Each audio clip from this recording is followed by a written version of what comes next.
אביחי שטרן, מי הדבר הכי מרענן שהיה במערכת הבחירות הקודמת? ראש עיר בן 32? איך הגענו למצב הזה שאתה עם מועצה לעומתית? איך הגענו למצב שיושב פה מתחרה שלך ואומר שאתה נותן גב לעבריינים, שאתה מחפה על עבריינים?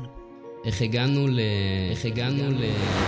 קריית שמונה סוערת וגועשת בעקבות דבר הגשת התלונה של מבקר העירייה אורן ירמיהו כנגד אחד מעובדי העירייה שפגש אותו בגן ציבורי ואיים עליו מול בני משפחתו. מבקר חש אכזבה עמוקה מראש העיר שטרן, מכיוון שעל אף הטענות הקשות כנגד אותו עובד, ראש העיר שטרן עדיין לא גינה באופן פומבי את המעשה, בזמן שהסיבה לכך, יאיר, לטענת אותו גורם, היא קרבה בין שטרן לבין אותו עובד שתומך בו מבחינה פוליטית. אם העסקה הזאת תתפוצץ, אני אתפוץ אותו ליד אח שלו. תגידי לו שילך למשטרה, שיתלונן, שילך לאן שהוא רוצה. אני לא רואה אותו ממטר.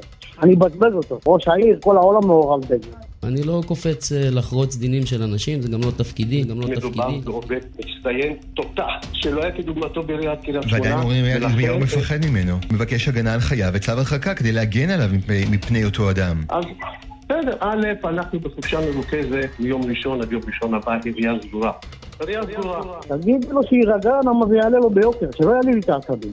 אם לא, אני הולך אליו, אני מזיין לו את אמא שלו.